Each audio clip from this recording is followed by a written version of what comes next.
Not every dollar of revenue is the same. I think when you're at an early stage as a company, you feel that every dollar that comes in is fantastic. Of course, it's not just about the dollars and cents. It's about the time and energy you invest to secure the sale. It may have taken 60% of the company working for 3 weeks to respond to an RFP, which leads to a small dollar amount of revenue. You won it, so you're excited. But should you have spent those 3 weeks and 60% of your team pursuing a different opportunity in a different way?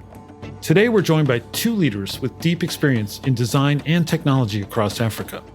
And we're going to focus on a topic that we've not yet covered this season, your sales strategy.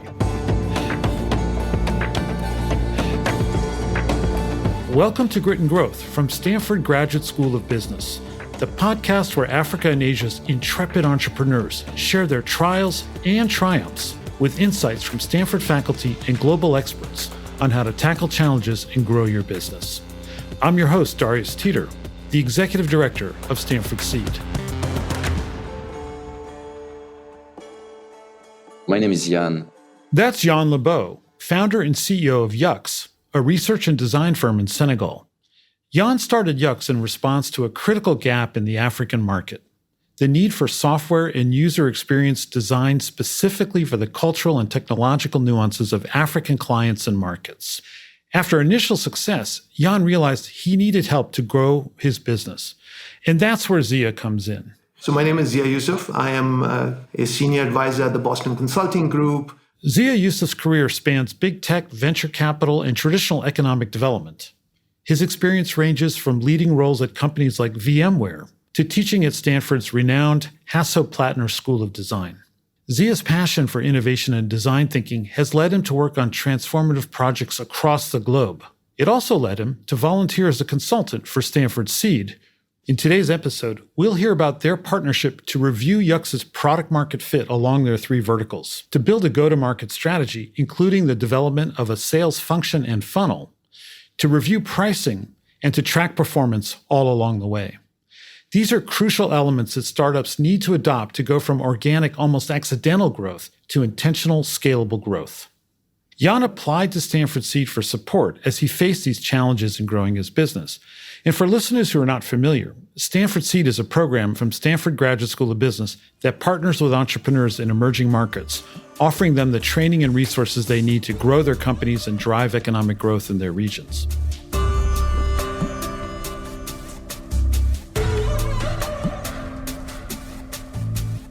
So, Yann, you decided to apply for a Stanford Seed consultant to support your business. What was the problem you were trying to solve?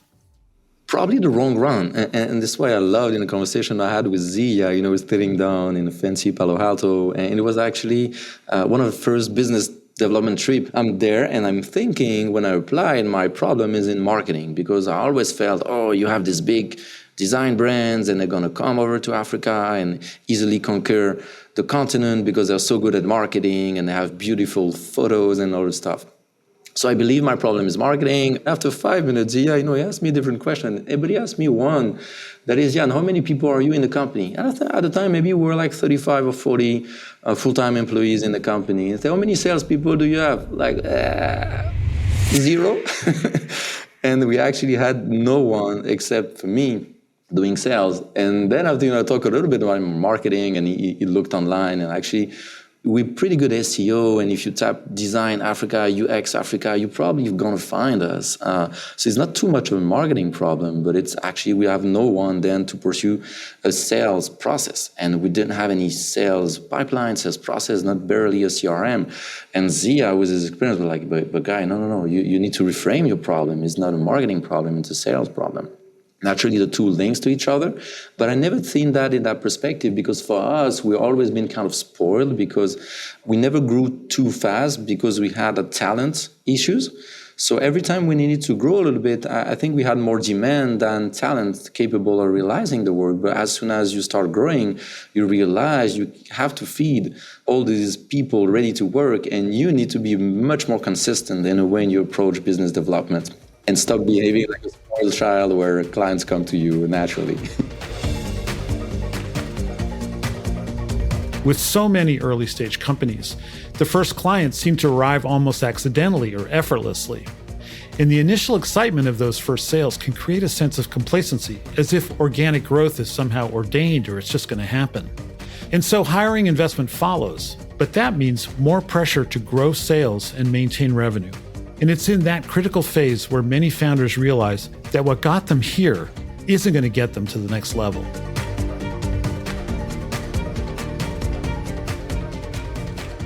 So Zia, when you first met Yann, did you understand what their business even was? I understood, I think, two pieces of the business. They've got three different businesses. The one I didn't understand was there was a nascent software business and that there was not much online where I could kind of play around with and so on. But I understood basically the design consulting piece of it. The piece that also was not clear and was who are the market segments? I kept kind of that classic kind of why. Just keep asking the question why. The questions are so much more important than answers in these situations because you can kind of go down on this joint discovery journey. I kid with my daughters, God gave you 2 ears and one mouth for a reason. Try and listen twice as much as you talk. And we went down, over our few months of engagement, Yann, on several different paths, right? Marketing leads to sales. So even if you have a marketing issue, how do you know you have a marketing issue, right? I mean, it's SEO is just people clicking on your website, or the number of people coming to an event. You expected 30 people and 48 people showed up. So your marketing is really good.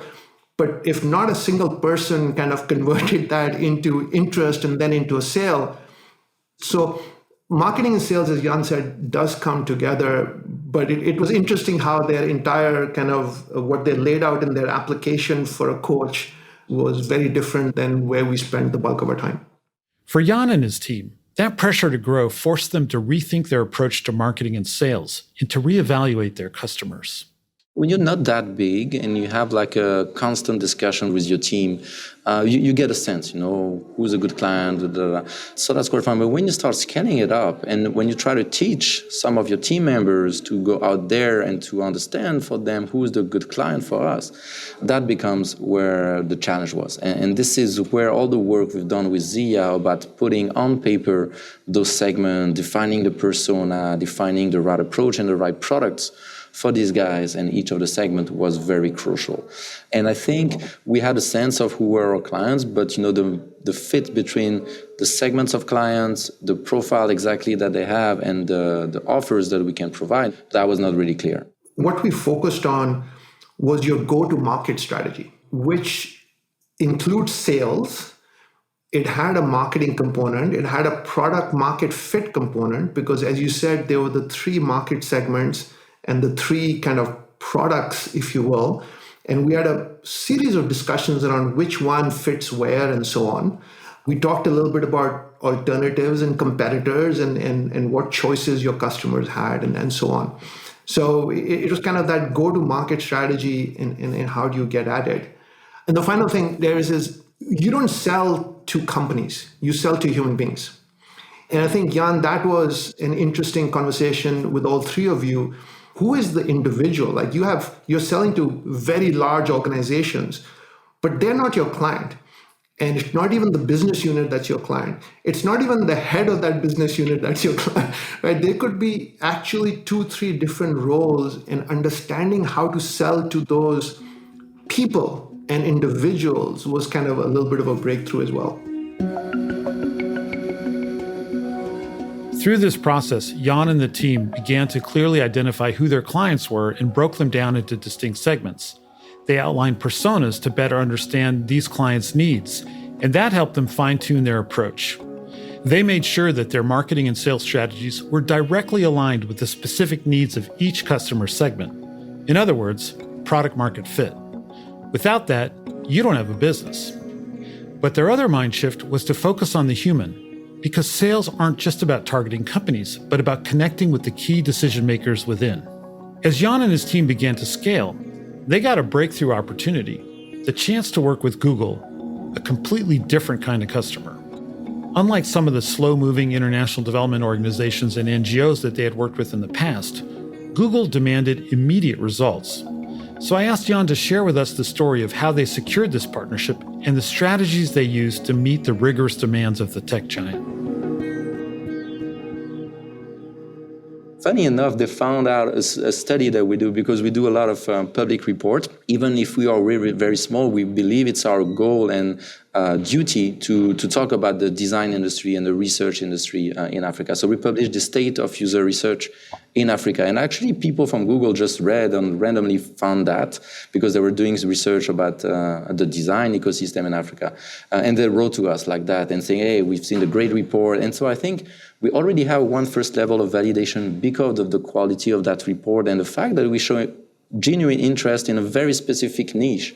And so when you talk to a UX researcher or a head of UX research at Google, and you specialize yourself on UX research, wherever you are, there is this conversation that becomes between two very passionate people about one field. And this is how it happened. And we started different projects with them, but most of the time it's understanding how Google can position their future project or current products for the main markets on the African continent. And what they actually really like about us is that we have team members in the main markets. So if you want to do research in Nigeria, in Kenya, in Ghana, we can have people doing quantitative, qualitative research, usability testing on different Google products. And we specialize on that. We are not just a market research agency that do report and all this type of thing. We're very technology-centric. And the things we do with them, it varies a lot. So we can run diary studies with thousands of people and using AI to analyze all the data. Or last week, organizing an immersion for their product team in Lagos, because they've never been to Lagos and they wanted just to understand the hustling economy, the small business economy in Lagos.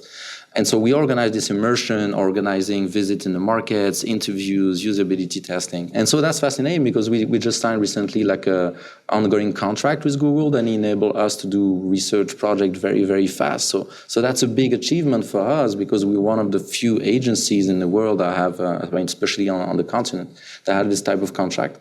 It pushes us to some level of research and analysis, collaboration, project management, that we didn't have before. And not only when you mention some of the large NGOs that take so much time, and that's okay. But then you have the Google project, and you have 2 weeks to do something that is very profitable if you do it well, but also very risky if you don't do it well. So.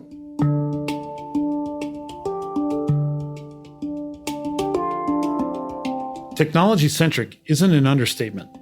YUX uses technology to make sense of their proprietary data, and I found Yann's process fascinating.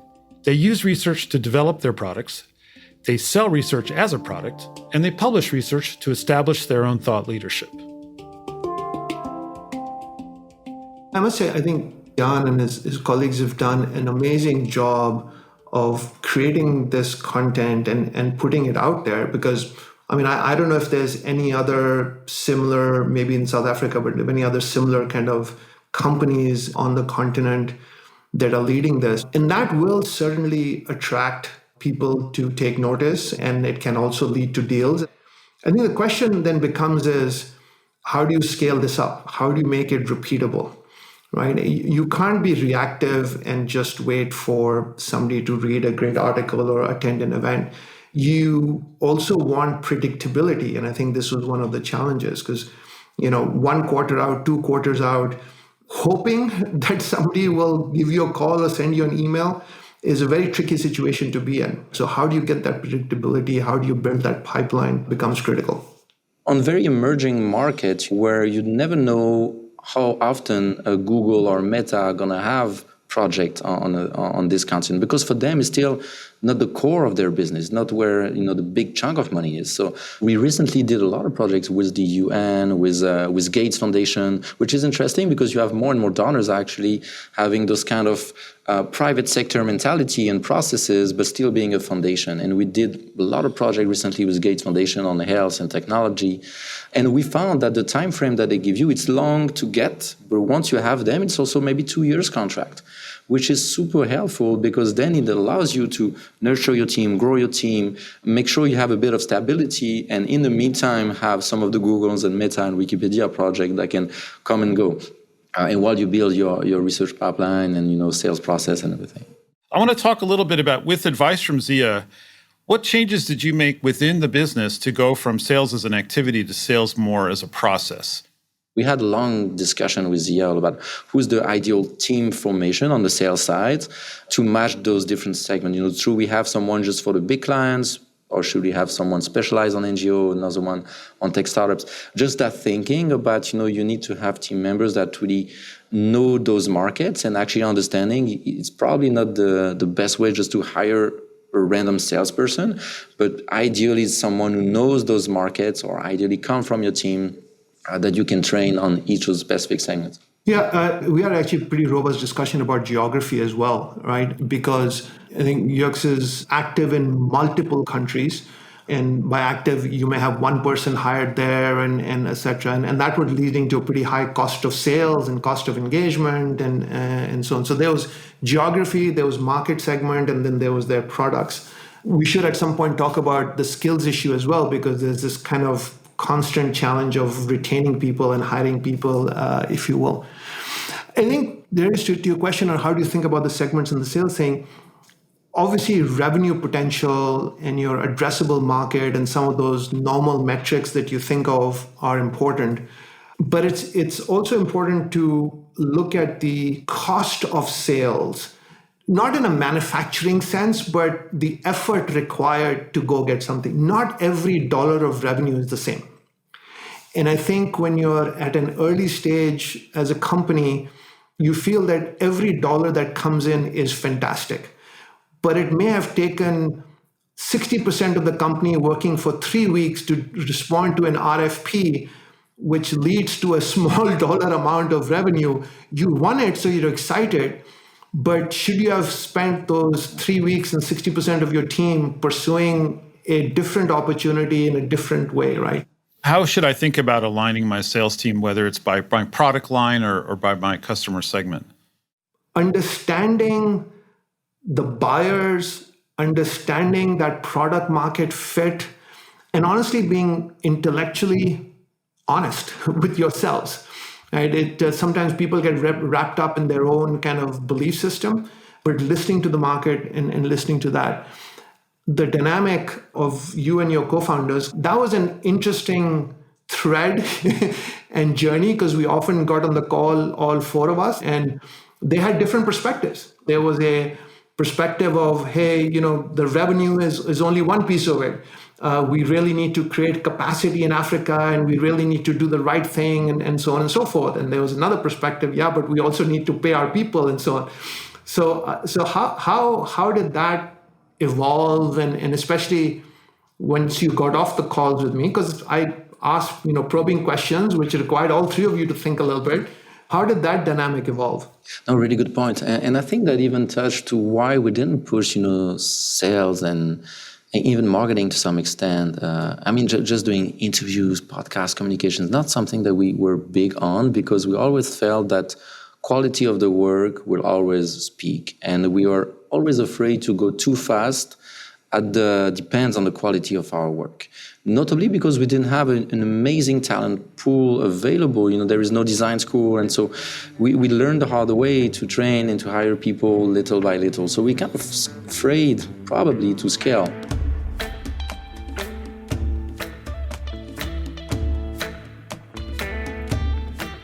Scaling is great until it isn't. When you can't keep up with your customers and quality starts to suffer, your company reputation will quickly follow. So Yann faced the classic challenge of building the plane while flying it. But there's another key challenge for growing companies: keeping track of what's working and what isn't.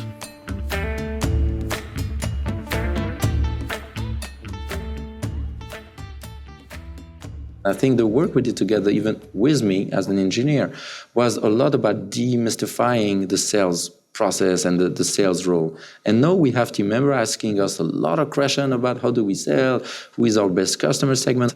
And Darius, if I could just emphasize one topic, which is on metrics. Super, super important, right?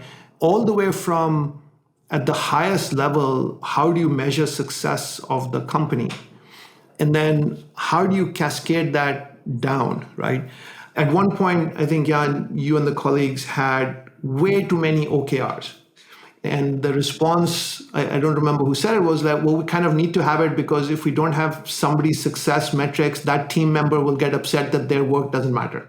And so then you have 10, 15 things that you're measuring, and you don't have that robust conversation on which 2 or 3 really matter. We were really poor at measuring how many offers we sent here and there, how many time it takes to us. We didn't have a CRM because, we didn't have many clients per year. When you deal with 15, 20 clients per year, maybe 40 demands, you kind of have them top of your mind and you always think, okay, once they be ready, they come back.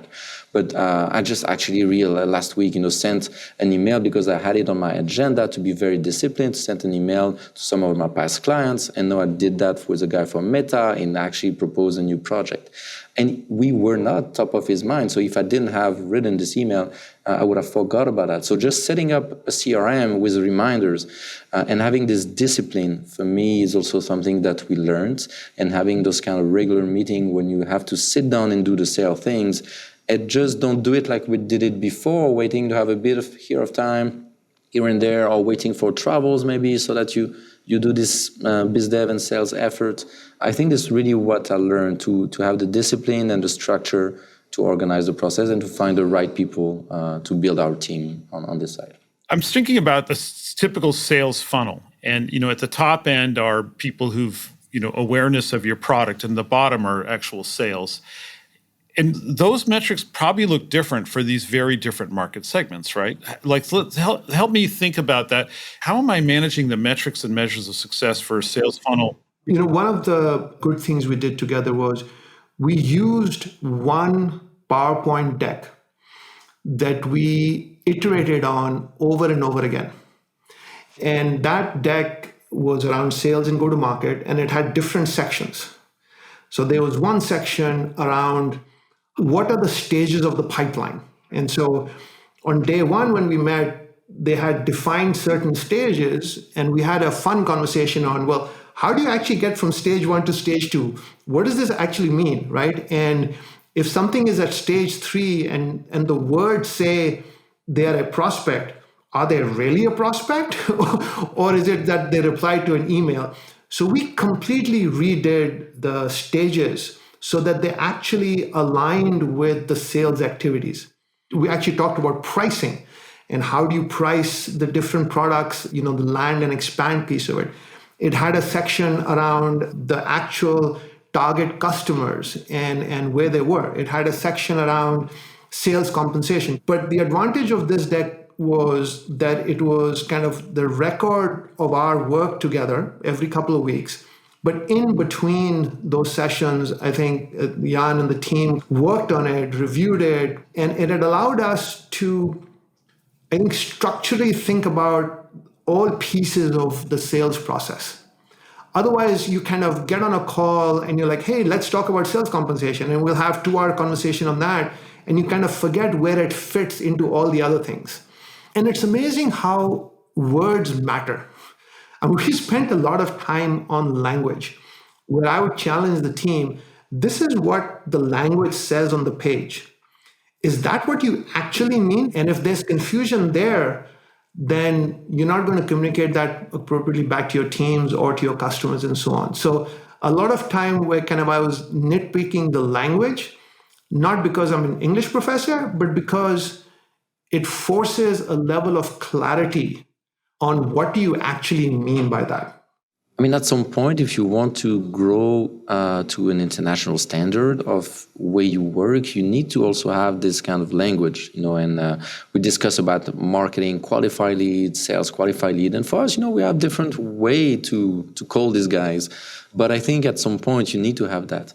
And that was very useful. The truth is that we wanted at the beginning Zia to give us those answers. We're like expecting, hey, Mr. Zia, he knows everything. He's going to give us the number exact of people we need to have at each stage. And Zia was smart enough to realize that it's all about us because we are such in a new market that the only thing we can actually learn from is ourselves.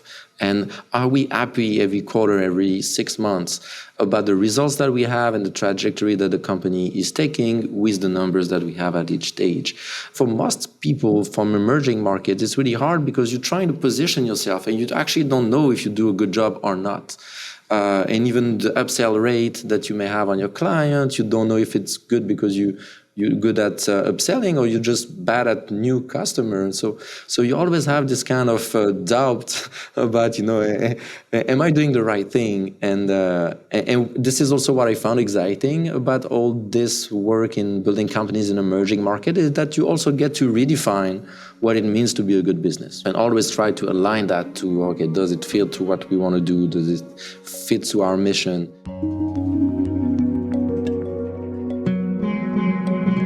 What about one of the more critical yet often underestimated challenges?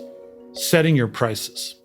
Toward the end of our conversation, Yann, Zia, and I discussed strategic pricing and how it can be a powerful lever for success, but also how a misstep can quickly turn into a costly lesson. It may feel like a pretty boring topic, and I'm not talking about price levels, whether it's $24.99 or $69.99, that's not the question. But thinking about how do you price your product strategically is an incredible lever that in many cases, even for companies in the US and Europe in developed markets, is underappreciated. And I think I encourage the people that listen to this is just sit back and think about how you're pricing your products, by what metrics, and it's not the price level. The land and expand piece of it, the competitive piece of it is so super important. And we had a fun discussion on that as well, especially because of the three segments. There's a training piece, there's the consulting piece, there's the software piece. Do you cross-subsidize or do you have one of them kind of really carry the burden and use a penetration strategy for the other one to go in and so on and so forth? It's a topic that is far more important than people realize. And just to add on that, actually, one of the biggest mistakes we did in recent years is not understanding how important the global recession was and the impact it will have on our potential customer. And we actually just increased our prices, I guess it was in 2022, because we had a lot of demands and we're flying high and you want to keep your brand high. And so that was perfect and it worked for 6 months. But then after a recession hit and you like losing clients because you're too expensive and people tells you you're too expensive. And so it does two things. You lose a client, but you also let a potential competitor come in because they break the prices and those guys, had nothing to lose. Sometimes talking to big companies, consulting firm, that to enter a difficult market and to get a client over 1 or 2 years, they're able to cut their prices. And we were like, whoa. And so we lost clients for that. And so we had a great pricing strategy on the general side of things, when everything is going well, but we didn't adapt this strategy in a bad time. And this is something that we learned is that we shouldn't cut our prices directly, but do specific offers or be able to negotiate, still show the value that you provide and maybe show that you have a specific offer for time of crisis or reduced budget and things like that. Yeah, I'd like to go a bit deeper on this because, we're always, business schools always tell you, you can compete on as the value business and, undercut everyone else, or your quality, in which case price is part of the signal of your quality. In the design space, I'm assuming your focus is on the latter. You bring your unique knowledge of the multiple African contexts, using that plural, and that's your value proposition. It's not that you can undercut everyone else because you have cheap labor. No, absolutely. And this is always the positioning we wanted to have. We don't do outsourcing. All the project that we do is for services and product for the African continent. So we always say we may be high priced, but it's just because we are one of the only provider that can bring you this quality of research and design on the continent. But at the same time, sometimes we fail to recognize that the budget that these companies have for emerging markets, especially in time of recession, is really cut. You're not core for most of them. It's very interesting when you grow as a company because there is something that you need to understand. You need to understand different dynamics that plays in your market. And there is always a component that you don't understand, right? But I think we are at the stage right now that we understand a bit better and are able to adapt a bit better to our market.